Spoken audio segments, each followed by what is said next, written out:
Welcome back, ladies and gentlemen, to another installment of No Place Like Homaha. I'm your host, JD Wonder, alongside Nick Hendricks and Mikey Love. And I'm going to keep it buck Nick 50. Is not that guy. All right. I'm going to keep it a buck 50 with y'all.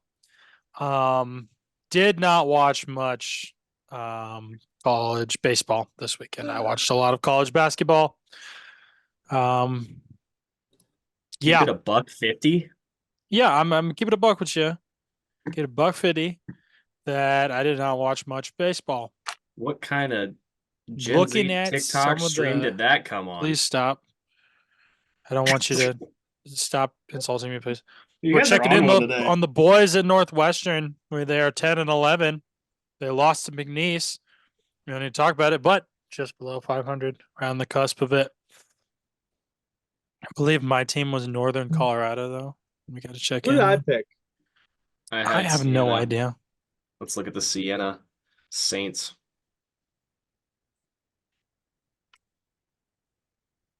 Siena Saints baseball, baby. I don't remember who had who. I'm going to be 100% honest with you. You had the Columbia, wasn't it?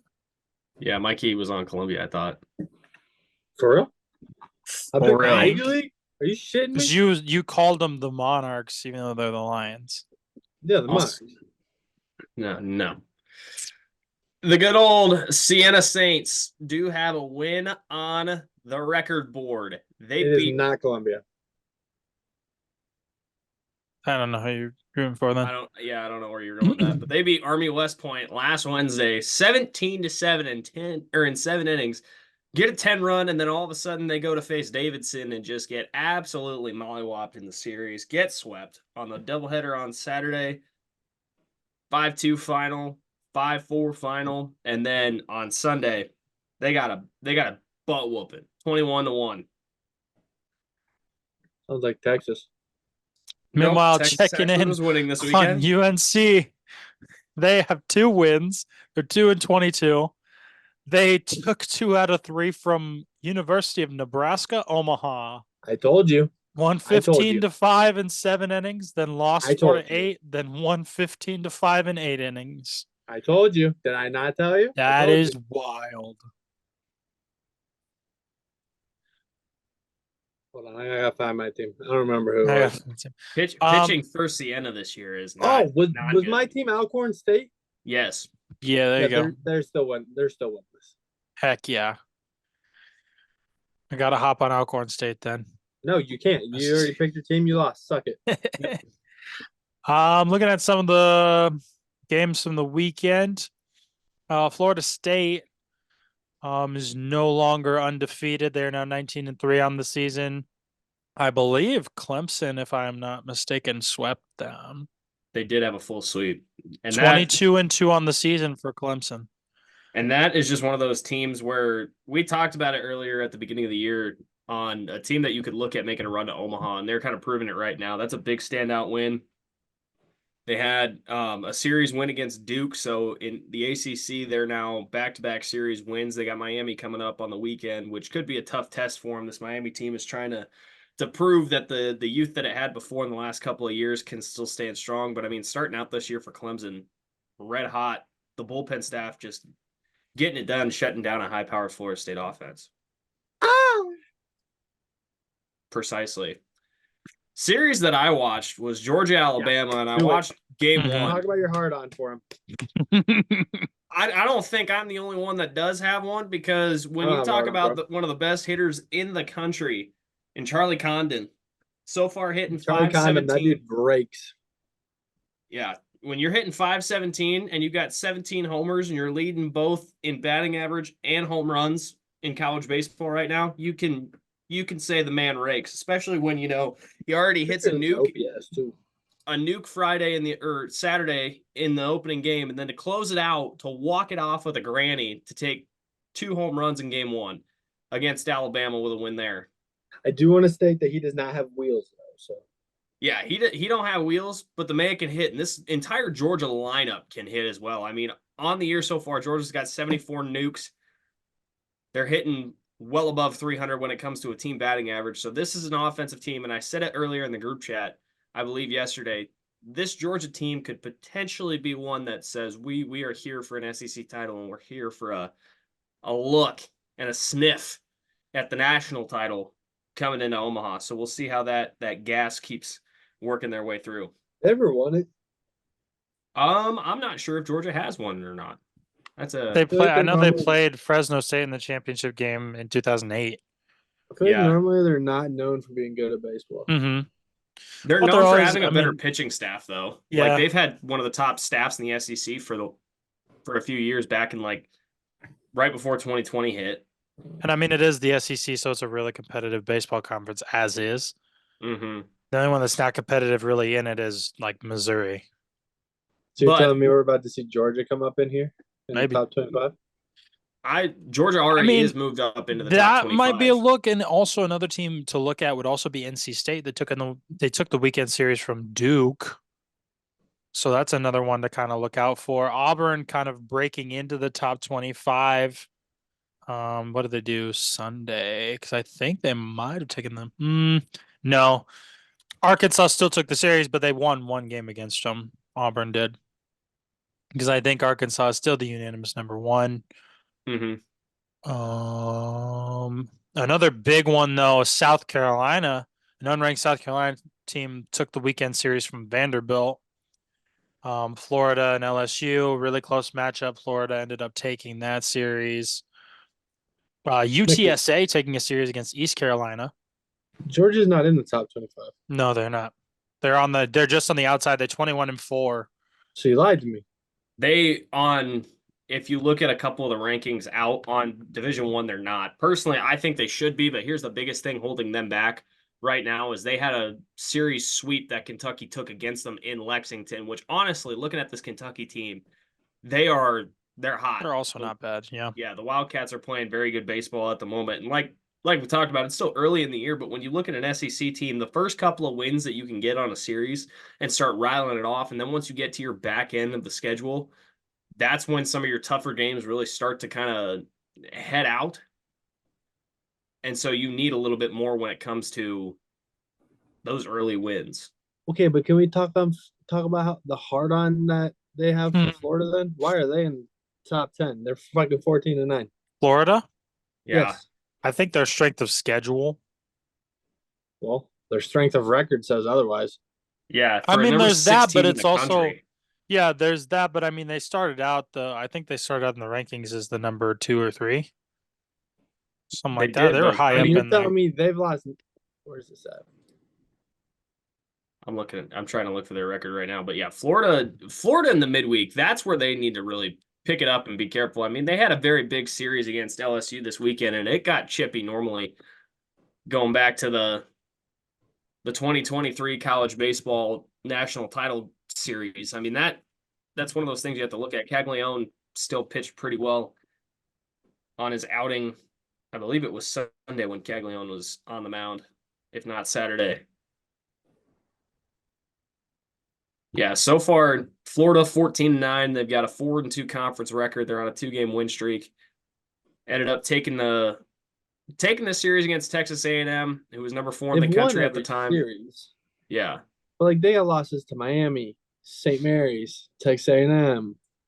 Jacksonville. You can't really count that kind of Like- St. Mary's stuff because, like, I think there's been Why? a few different teams. Well, I mean, there's like UNC Greensboro. Like, there's teams that have just like they win those week series or like week games or No, whatever. St. Mary's was a weekend. Yeah, St. Mary's was a weekend series. Which They is won the fine if you don't I count it. I but, like, revoke said statement. they won why the are series, you- but then why are you rewarding them? Sure, they haven't dropped a series to anybody. Like you look at this, Florida State's 19-3, like just based off a pure record. Well, I Mhm. mean, but you also but we they- talked about it earlier though. Is Florida State's strength of record is not very high. that is very valid. And looking at Florida, your midweek losses for the Gators so far, they opened up the year on a loss with the rest of the games from St. John's canceled. You had Stetson, that was a 7-4 loss versus the Hatters. Come back over to UCF here. That game was a loss midweek on a Wednesday. Then you go to St. Mary's. They lost one game in that series, still ended up winning it out. They lost to Florida State, which is a huge win for the Noles. That was on a Tuesday midweek when Florida State was not ranked. Then you had a loss to Jacksonville before opening up this series to LSU, and then they got Florida State coming up again tomorrow. So, Right, but they punished Wake Forest. They dropped a series to a ranked Virginia team. They dropped a series to a ranked Duke team. So why did they get punished more severely than? Granted, it's not like I these wanna rankings during the season hold any weight or value. gotta but call the committee on that one because I don't. no, those douchebags won't talk to us. I want to. Well, gonna we'll go kind of with- see. I mean, we'll kind of see though, because Florida State and Florida will face off in this week, so we'll see funny if thing that is, has any though, effect on it. Is like, to be honest, like this has no bearing on anything. that's valid. Like other mean- than when the NCAA tournament rolls around, then it starts to have. I feel like it Wait, should count. but- You know, when it gets to a round, like once they've played almost a complete, like conference schedule, then it's really like, okay, these are the guys that are, because at that point you've played pretty much everything going into like your tournament. That's when the rankings are really going to matter. Well, You know, because if you I get a guess, first round bounce or you get all this kind of stuff, you're Like- going to see how you're seated. like I understand why there's a ranking, but it's dumb to have one at the same time. Like this They isn't shouldn't release football it where until, you like- have. Well, no, it's not like a football where if you have Alabama, like they're just gonna cruise past anybody outside the top 15. Mhm. In this, like UC Santa Barbara could go in and just absolutely donkey slap Arkansas, or like in basketball, like it's the same thing. Where like there's the rankings and They play matter more to some like- extent, They play so many more games too. right? But like I feel like there's so much weight put into this top 25 when there really shouldn't be.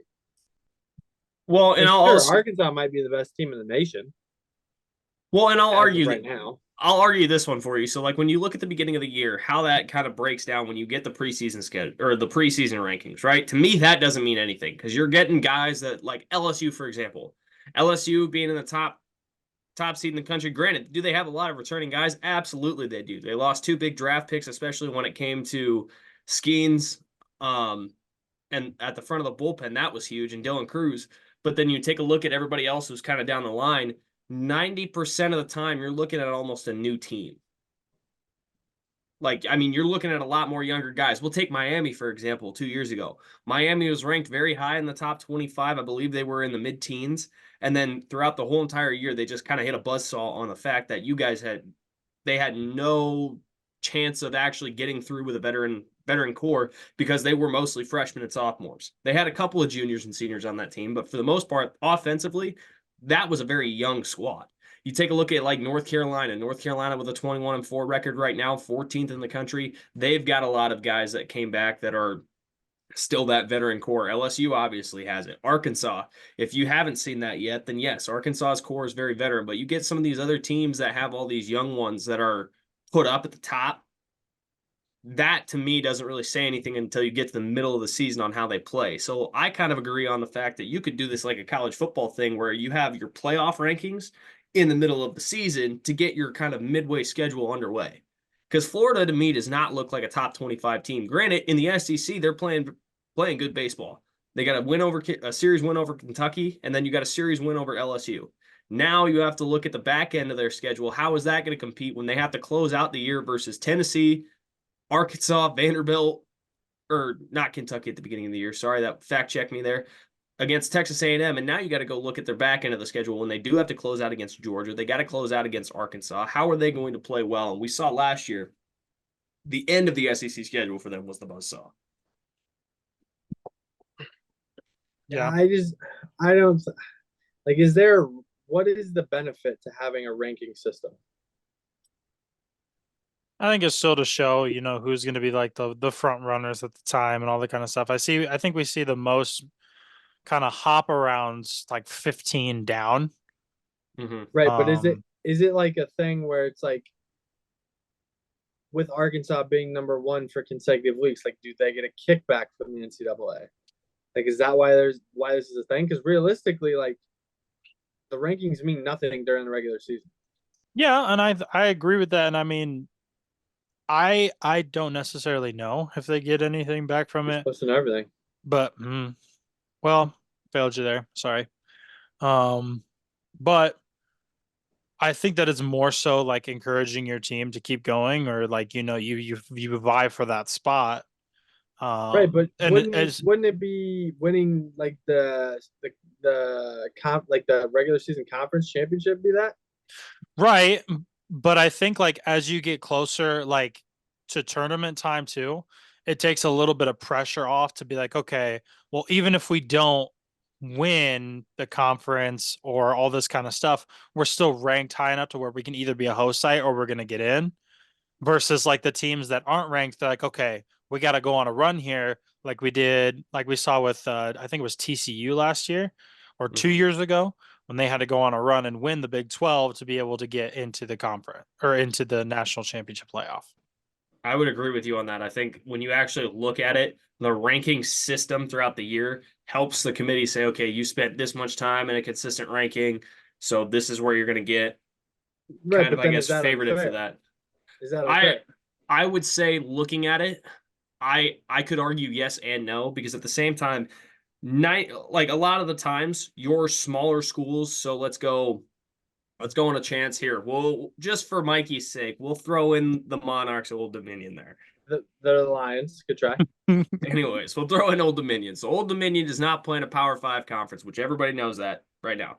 The Sun Belt, though, has had a strong resume when you actually put teams like Southern Miss. Old Dominion has been in there a couple times. Coastal.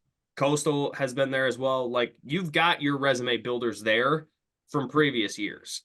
Now it's a matter of fact of are these teams going to be able to hop into the top 25 because they have played good opponents? A lot of the times, those smaller conferences don't have teams ranked. The records aren't as good because they're just battling between themselves. They'll go play the Floridas, they'll go play the LSUs, and they'll either take a win against them or they'll just end up getting swamped in the midweek games. But to me, that part says that they shouldn't matter because your smaller teams can come in like a Stony Brook. They can come in, just make waves. A Fresno State, who in the Mountain West at the time had no shot of ever competing with Georgia whatsoever in that '08 World CWS. But yet they came out and pitched against one of the best hitting teams in the country, if not your unanimous number one. And they did that. Like baseball is a different sport where everybody can compete. And if you're not fully on your game all the time, it's the rankings don't necessarily mean anything to me, honestly. Yeah, which is why I said that. Like Yeah, I get it's that. different It's with a different sport. Yeah. I think yeah, and like it's I feel like it's nice to have. I just think like from the aspect of looking as like a player, like taking the player's aspect of it, it's like okay, we're ranked here. This is how good we are. Or it's like, oh, we're underranked, like we're now the Mm-hmm. underdog, or not even in the top 25. It's like, okay, now we got this chip on our shoulder.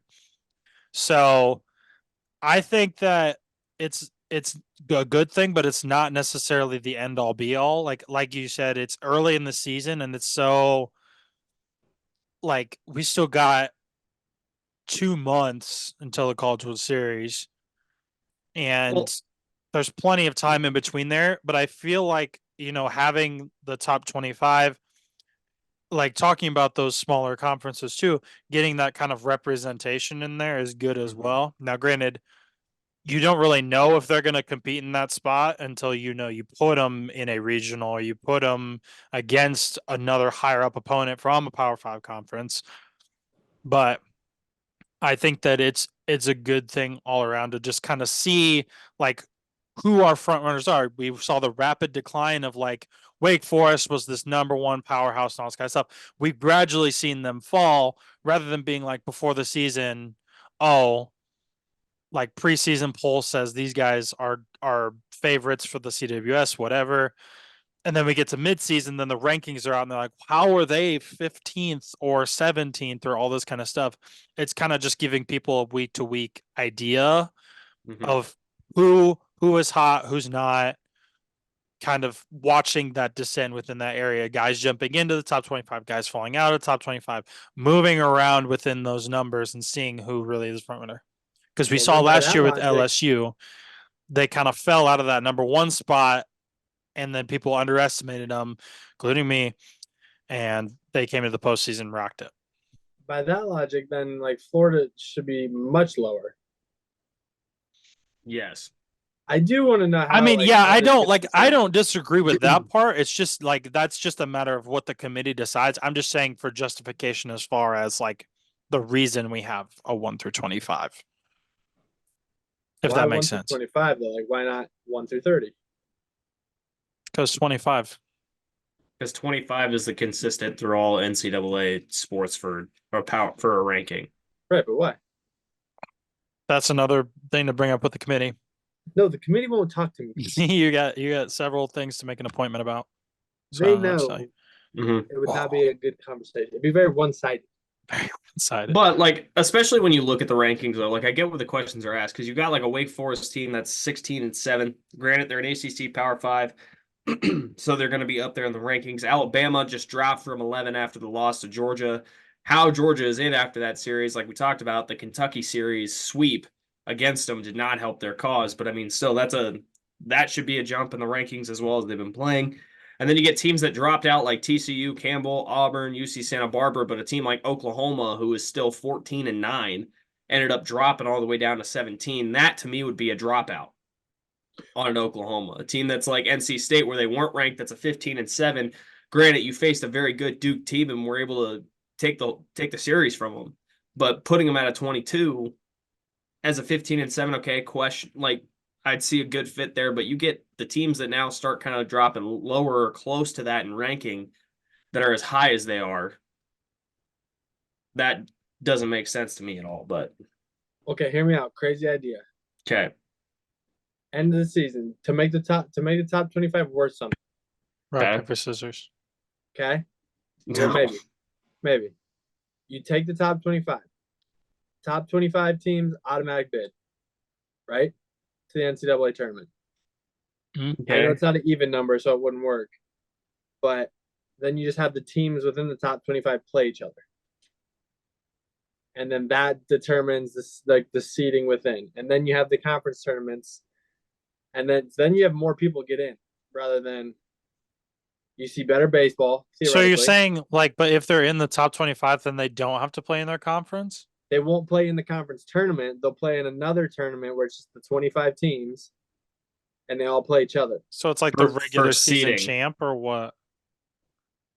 Kind of like, so like UC Santa Barbara would play like a fucking Arkansas. And it's like a one and done kind of situation. Or like there's a loser's bracket or whatever. I don't know. I just think that'd be more competitive than seeing like, especially for the smaller conferences, you get the teams that aren't just gonna like blow doors off. Like you're not gonna see like theoretically, like if a Texas and Old Dominion were in the same conference, like you wouldn't just see Texas run it. You know what I mean? Like it gives a shot for another smaller school to make the NCAA tournament. But I will argue this here because there are times, especially like, and we've seen this happen a lot, where teams like Oklahoma, for example, Oklahoma was not the top team in the Big 12 throughout the entire year. Texas won that regular season title. Then Oklahoma comes in and ends up beating out Texas. And then you put Oklahoma into a national title situation with that team 2 or 3 years ago against Ole Miss. You got a team like Ole Miss that had no business being at the top of the SEC, but then they come back, they come out and win it, and then they move on, they go win the College World Series that year. Listen, I didn't say it was a good idea. I'm just saying, like, I get where you're going with this to try to get more teams into it, but at the same time, I feel like the number of at-large bids when you look, and this even applies to college basketball as well, because that whole system as well just upsets me because you have all of these schools here in the NCAA tournament that have already gotten at-large bids because of wins, whatnot. Like, granted, Nebraska got helped with that. You had teams like Colorado get helped with that because they didn't win the Pac-12, but they had a hell of a year. Then you get a team like Indiana State who was winning the entire conference, and then because they lost the conference championship, they were kicked out and they were supposed to get an automatic bid. But then at the same time, you give too many automatic bids to these power schools and the Power 5 conferences, and none of the little guys get any. Which, granted, I understand because they're not a bigger conference. They don't bring in a lot of money and they don't bring in a lot of revenue to the NCAA. But still, it's like you got to give more of these teams a chance if their records are that good and they're competing with those those conferences or competing with some schools in those other conferences, but they're also competing with the one school that is the top seed in their division. So I feel like it's the same with baseball, is that when it comes down to the regional tournament, too many at-large bids are going to teams that are like Dallas Baptist. For their conference, Dallas Baptist would probably, based on the end of the year for the ranking, they would get an at-large bid.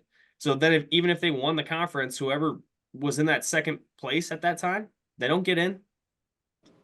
They would have to win the conference. And then Dallas Baptist basically gets 2 bids.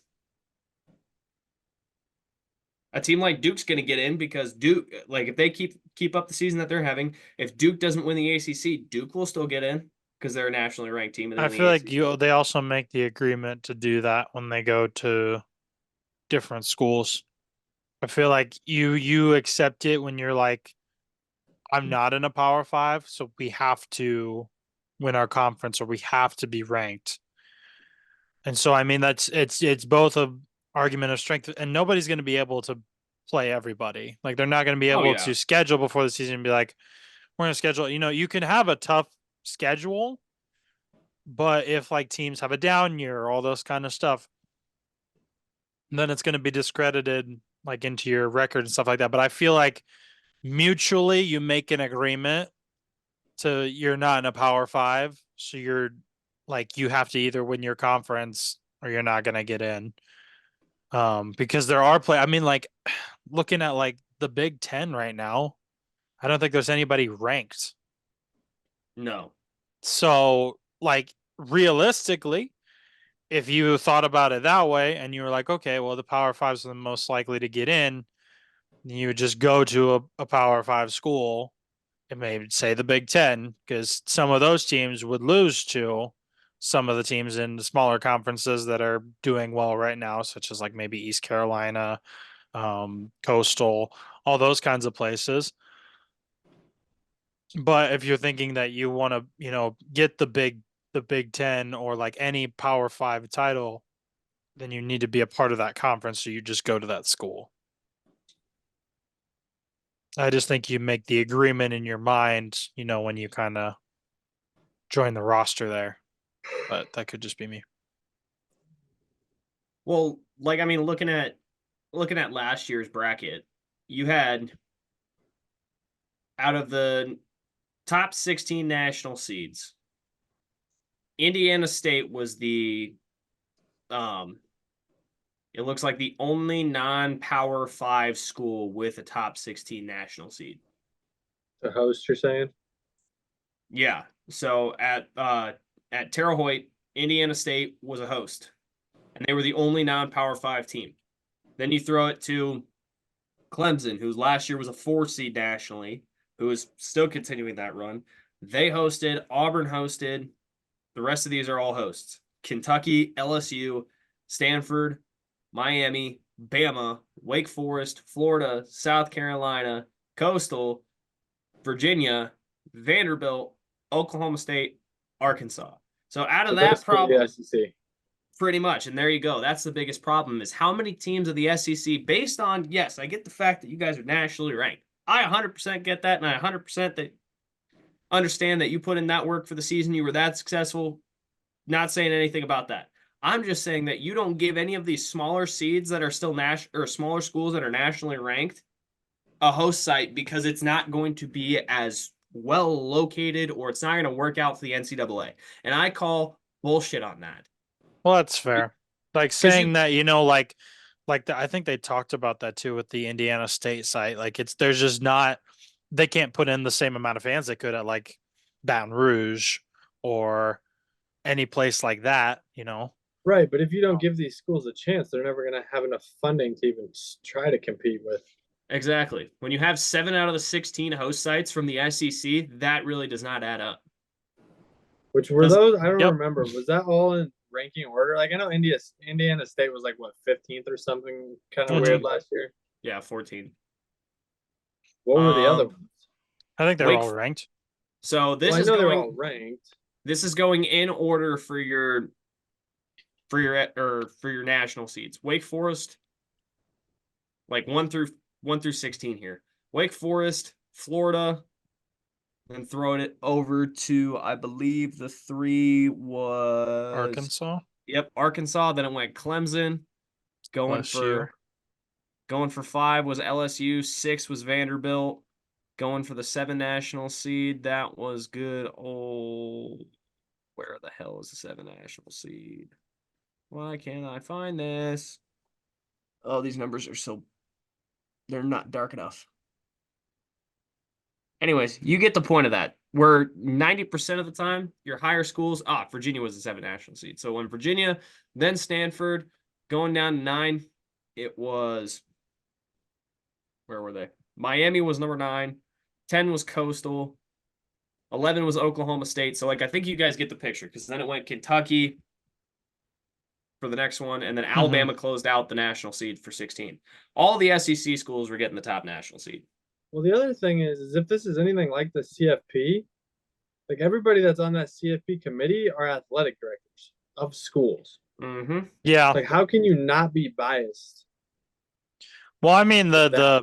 they're trying to fix the football one now because that was just broken. Yeah. That was ridiculous. You got 1 through 4, and then like 5, 6, like couldn't quite make it. Couldn't quite make it. And they're just Well, 1 through 4 was either the Big Ten or the SEC. Well, and I get the fact that your SEC is going to be your dominant powerhouse because they get all the recruiting, they get everything like that. But still, I mean, you get even throwing it to the CFP. I mean, a couple of years ago, a team like Washington never was, even with an undefeated record, they weren't standing a chance. You got a team like Florida, who they were undefeated until they got just absolutely throttled by Georgia. But then you look at what happened to their guys. Quarterback was hurt, and then all of a sudden they got put into this game, missed college football playoff. All their guys either went to the transfer portal, said they were going to the draft. Half of them didn't suit up. So that's what happens when you get teams like that. And also, by the way, I'm really sorry. I get the fact that you have a chance to go play in the pros and you don't want to hurt yourself. But dude, the team aspect now has gotten so absolutely just blown away.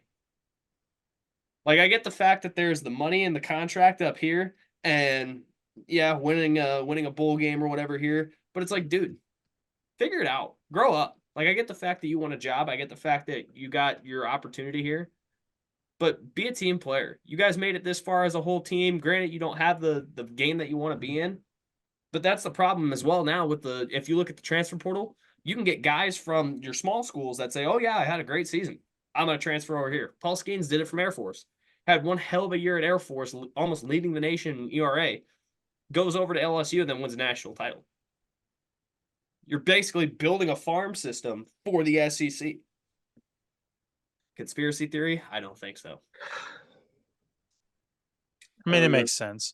And like again, like I said, like those storied blue blood programs are always just going to be the front runners. Mm-hmm.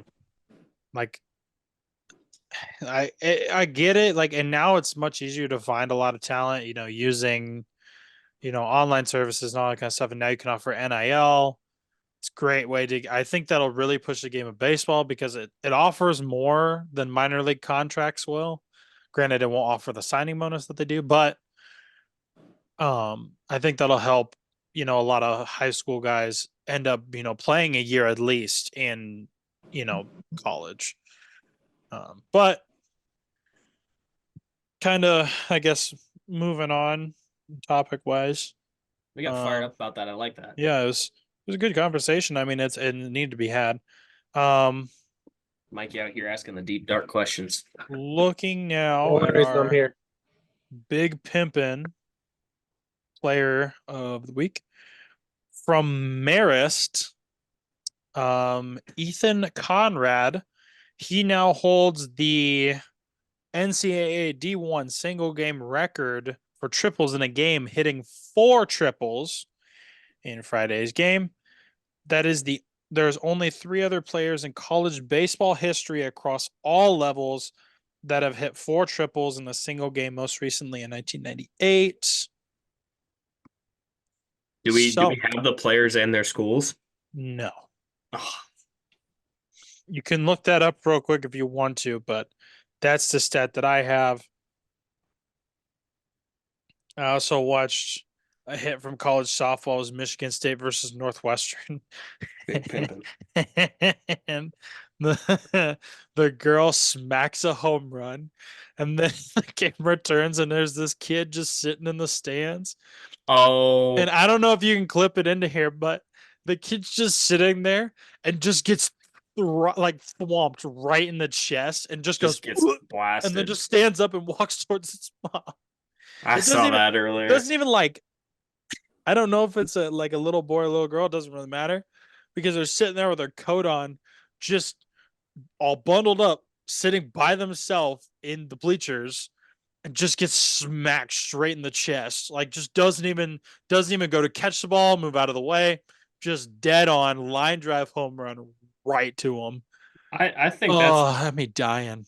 that's big pimpin' of the week. Just Big pimpin', taking it like a champ. the little kid took a softball to the chest like Dude, an absolute unit. that would hurt. Because I Oh mean, still, yeah, like it was those girls cold. can swing. That Yeah. ball was that ball was smoked too. It was a line Oh drive. yeah. So Just- smoked, cold game, terrible. Just Poor terrible child. conditions for that to happen. Thoughts and prayers for that child's chest. Anyways, then looking ahead to the weekend series, we got Virginia and Duke. They'll be playing each other. Louisville, who's kind of on the outside of the top 25 at 15-9, will be playing Florida State. LSU and Arkansas will face off in a weekend series. It will be a really good matchup. Also, a team right outside the top 25 is Auburn. They're playing Texas A&M.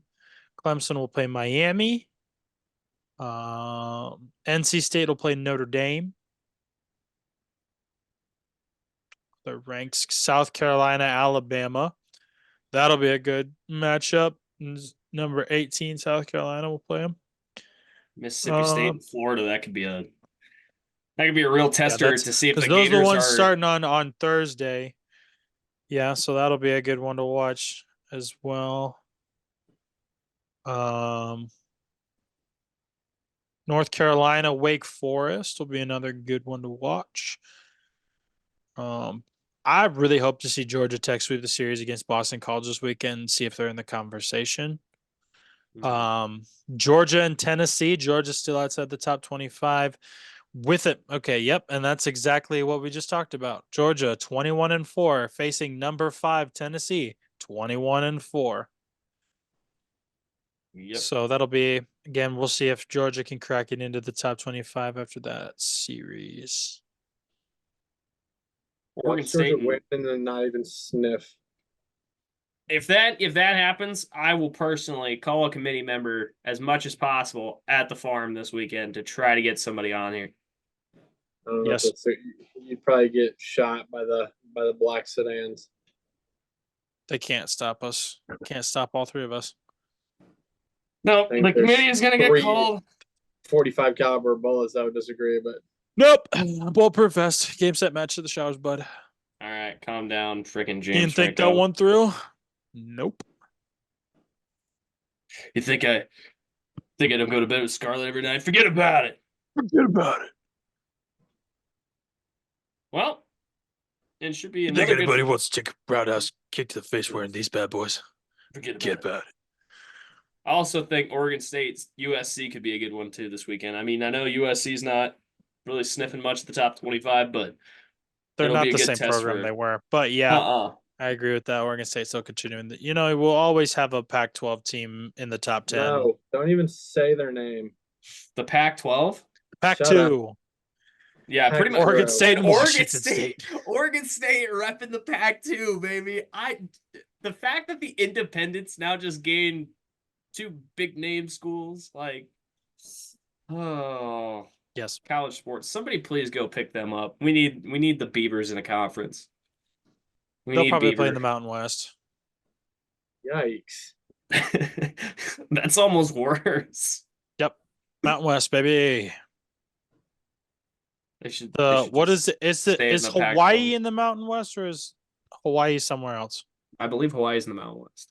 So I figured. I think it's like Cal State Fullerton, New Mexico State, those kind of schools.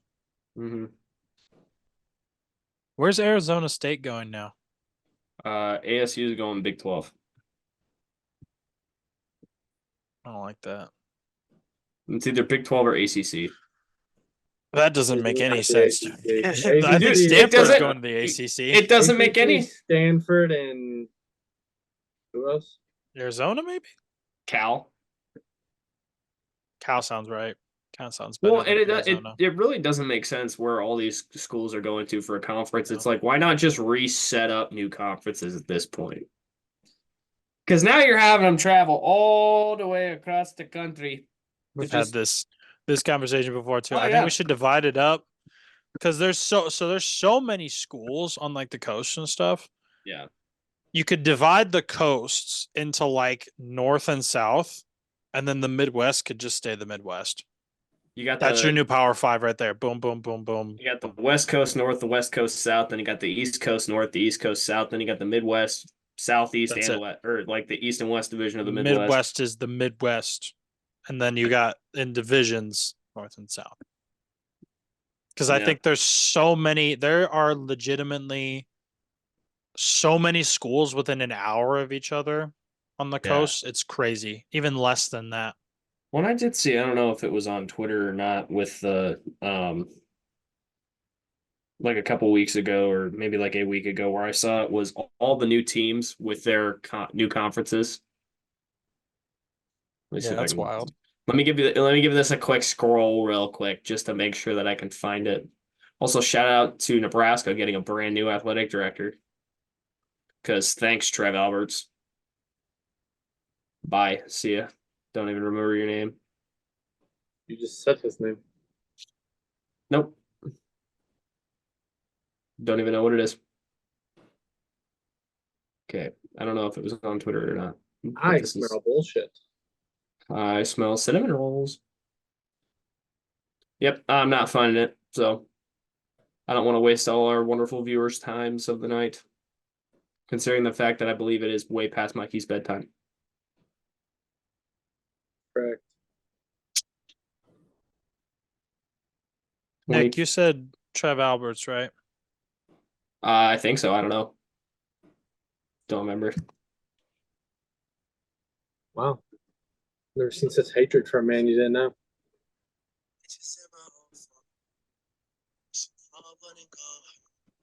What are you doing? R.I.P. What are you playing? You know, he Marvin's just. Roots. I was gonna say, you know, he just moved to Texas A&M, right? What is he playing? I can't Gone even but never hear. forgotten. I have no idea. Also, shout out real quick. This What's wrong with this, your phone case? this came off. What? My brother in Christ. My brother. is that? It's got a third nipple. What Hey, is wrong yo. with it? This isn't Total Recall. It's deformed. Oh, Clearly, j- what's wrong with it? my brother. Not a clue. Also, shout out to former Florida Gator top draft pick Wyatt Langford. He ended up getting his call up to the bigs after he has been absolutely murdering baseballs. Wow, in the that show. man's been in the minor leagues for like 2 months, 3 months. And no, You this wanna know was from something awesome? he got Paul called from Skeens spring is starting training. down in the minors. Yeah, but like but he started in the halfway point. Which also, think of this. You got Paul Skeens with the Pirates, and he ain't starting, and the Rangers just pulled up Wyatt Langford, and they just won a World Series. Why Langford? What position you play? Center field. Yep. Do they have really anybody in center field? Yeah, they have a stack. Adolis. No, Yeah. he's gone. I was gonna say. So that's probably why. I mean, honestly, though, the way that Wyatt Langford's been playing gonna in spring DH. training, he could, He's yeah. gonna DH. Jeez. But I mean, still, that's a replacement crazy. bat with as I hot as he's been. think though the next one out of that kind of class that'll get called up is probably Dylan Cruz. I would say Mhm. so. The Nationals. Why wouldn't you say It'll be Dylan Cruz? Because the Skeens. Nationals are a poverty Skeens. organization. It'll be Skeens. Skeens, because I mean, okay, The Pirates need help on the bullpen if they want And any then it'll they'll chance. trade depend. him in a It'll year and a depend half. on how much they want to pitch him. I would say they want to pitch him an awful lot. But like, I don't know if exposure to that kind of level of hitting right away would be great. But Well, considering the fact that he had to go pretty much in his first outing, dice up the Orioles' entire starting lineup. You mean Jackson Holiday? Jackson Holiday, he had to go against Rutschman. He had to go against Gunner. I believe Cedric Mullins was a part of that lineup as well. I'm just thinking in terms of like realistically, the Nationals have no position players. The Nationals just have. And I know the Their outfield is Pittsburgh actually Pirates have. stacked. Who is their outfield? No, their farm system outfield. Oh, Yeah, the farm system. I for the don't know. Nats As is far good. as like, I don't know. I still say okay. Let me rephrase then to the next position player to get called up because I feel like pitchers get called up relatively quick. Jackson Holiday. Jackson Holiday will get called up. College. Jesus Christ. Wow. We're I getting think very the next hospitable. guy. I think the End this next episode. guy People are gonna from piss. the SEC that played for LSU and was a center Tommy White. fielder and won a national championship. I think the Tommy next one of those guys is going to be Tommy Dylan White. Cruz to get called up. I've I think never heard of that kid. Is he it's dating crazy. Livy Dunn? No. Never heard of him. Oh, respect. I feel like Mikey's just playing the show right now, trying to be the next guy up. I'm not actually. Wow. Are you lying? Michael No. Tiny Meat. Remember the name. Are you lying? Can you say it with a straight face Michael there? Tiny Meat. Huh? No, I'm not you playing can't. on You're this show. giggling. Anyways, I'm not so playing on this show. let's let him get to it then. Thank you for tuning into this episode. We are on YouTube at No Place Like Homaha. Please like and subscribe to the channel. We are also out on all podcasting platforms. Shout out Cronio Media for helping us get out there on Spotify, Apple Podcasts, and anywhere else you get your podcast from at No Place Like Homaha. And if you would like to use the code Cronio Media, you can use that at checkout at Dubby and Shankit Golf for 10 to 15% off your order, which is awesome. And that's about it. I think that's what we got. We are also out on Twitter and TikTok at Homaha Pod for any updates of releases of episodes and such. Bingo, bango, bongo. Why do you have a football? It was because my new catcher's Football. mitt is all the way over on my bag. And I didn't want to grab it, Football. so I just grabbed the football. Respected. Now it's time to go play MLB The Show and build up my Diamond Dynasty team once again. And drop All the right, team. football. It's been fun. It's been real. Hasta luego. It's been real fun. All right. We'll catch you guys next week. Excuse me. Old Dominion sucks. End the fucking video.